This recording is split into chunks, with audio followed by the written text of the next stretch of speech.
ఆదికాండం 47వ అధ్యాయం. యోసేపు వెళ్ళి ఫరోను చూచి, నా తండ్రియు నా సహోదరులను వారి గొర్రెల మందలతోనూ వారి పశువులతోనూ వారికి కలిగినది అంతటితోనూ కనాను దేశము నుండి వచ్చి గోషెనలో ఉన్నారని తెలియజేసి తన సహోదరులందరిలో 5గురిని వెంటబెట్టుకుని పోయి వారిని ఫరో సమక్షమందు ఉంచెను. ఫరో అతని సహోదరులను చూచి, మీ వృత్తి ఏమిటని అడిగినప్పుడు వారు, నీ దాసులమైన మేమును మా పూర్వీకులను గొర్రెల కాపురులమని ఫరోతో చెప్పిరి. మరియు వారు కనాను దేశమందు కరువు భారముగా ఉన్నందున నీ దాసులకు కలిగి ఉన్న మందలకు మేత లేదు గనుక ఈ దేశంలో కొంతకాలం ఉండుటకు వచ్చితిమి. కాబట్టి గోషెను దేశంలో నీ దాసులు నివసింప సెలవిమ్మని ఫరోతో అనగా, ఫరో యోసేపును చూచి, నీ తండ్రియు నీ సహోదరులను నీ యొద్దకు వచ్చి ఉన్నారు. ఐగుప్తు దేశం నీ ఎదుట ఉన్నది. ఈ దేశంలోని మంచి ప్రదేశమందు నీ తండ్రిని నీ సహోదరులను నివసింపజేయము. గోషెను దేశంలో వారు నివసింపవచ్చును.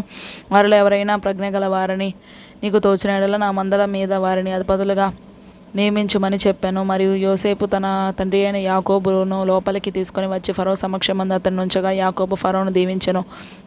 ఫరో, నీవు జీవించిన సంవత్సరములు ఎన్ని అని యాకోబును అడిగినందుకు యాకోబు, నేను యాత్ర చేసిన సంవత్సరములు 130. నేను జీవించిన సంవత్సరములు కొంచెముగాను దుఃఖ సహితమైనవిగా ఉన్నవి.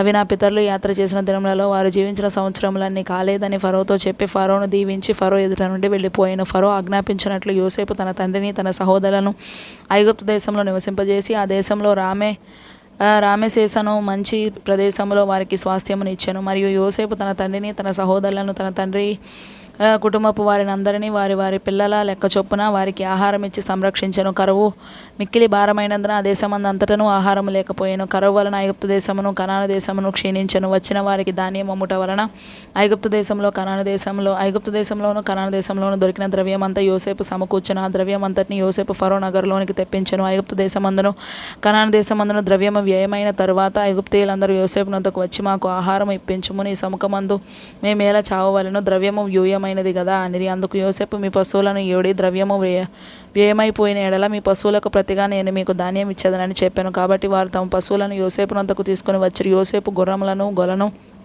మందలను పశువులను గాడిదలను తీసుకొని వారికి ఆహారం ఇచ్చెను. ఆ సంవత్సరమందు వారి మందలన్నిటికీ ప్రతిగా అతడు వారికి ఆహారం ఇచ్చి సంరక్షించెను. ఆ సంవత్సరము గతించిన తరువాత 2వ సంవత్సరమున వారు అతని యొద్దకు వచ్చి, ఇది మా ఏలిన వారికి మరుగు చేయము, ద్రవ్యము వ్యయమైపోయేను, పశువుల మందలను ఏలిన వారి వశమాయెను.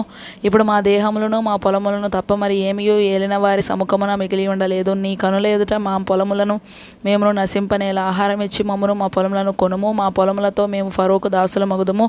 మేము చావక బ్రతుకున్నట్లు పొలములు పాడైపోకుండానట్లును మాకు విత్తనములు ఇమ్మని అడిగిరి. అట్లు యోసేపు ఐగుప్తు భూములన్నింటినీ ఫరో కొరకు కొనెను. కరువు వారికి భారమైనందున ఐగుప్తీయులందరూ తమ తమ పొలములను అమ్మివేసిరి గనుక భూమి ఫరోది ఆయను. అతడు ఐగుప్తు పొలిమేరల యొక్క ఈ చివరి నుండి ఆ చివరి వరకును జనులను ఊళ్ళలోనికి రప్పించెను. యాజకుల భూమి మాత్రమే అతడు కొనలేదు. యాజకులకు ఫరో బత్తములు నియమించెను. ఫరో ఇచ్చిన బత్తెముల వలన వారికి భోజనము జరిగేను గనుక వారు తమ భూములను అమ్మలేదు. యోసేపు, ఇదిగో నేడు మిమ్మును మీ భూములను ఫరో కొరకు కొనియున్నాను. ఇదిగో మీకు విత్తనములు, పొలములలో విత్తుడి. పంటలో 5వ భాగము మీరు ఫరోకు ఇయ్యవలెను.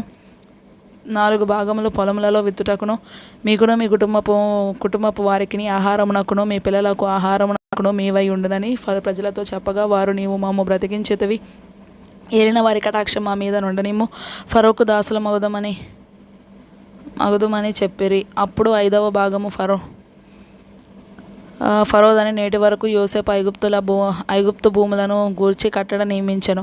యాజకుల భూములు మాత్రమే వినాయింపబడెను, అవి ఫరోవి కావు. ఇశ్రాయేలీయులు ఐగుప్తు దేశమందలి గోషెను ప్రదేశంలో నివసించిరి. అందులో వారు ఆస్తి సంపాదించుకొని సంతాన అభివృద్ధి పొంది మిగిలిన విస్తరించిరి. యాకోబు ఐగుప్తు దేశంలో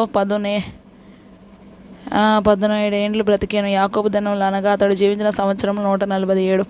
ఇశ్రాయేలు చావవలసిన దినములు సమీపించినప్పుడు అతడు తన కుమారుడైన యోసేపును పిలిపించి, నా ఎడల నీకు కటాక్షం ఉన్న ఎడల దయచేసి నీ చెయ్యి నా తొడ క్రింద ఉంచి నా ఎడల దయను నమ్మకమును కనుపరచుము. ఎట్లనగా నన్ను ఐగుప్తులో పాతిపెట్టకము, నా పితరులతో కూడా నేను పండుకున్నట్లు ఐగుప్తులో నుండి నన్ను తీసుకొని పోయి వారి సమాధిలో నన్ను పాతిపెట్టమని అతనితో చెప్పాను.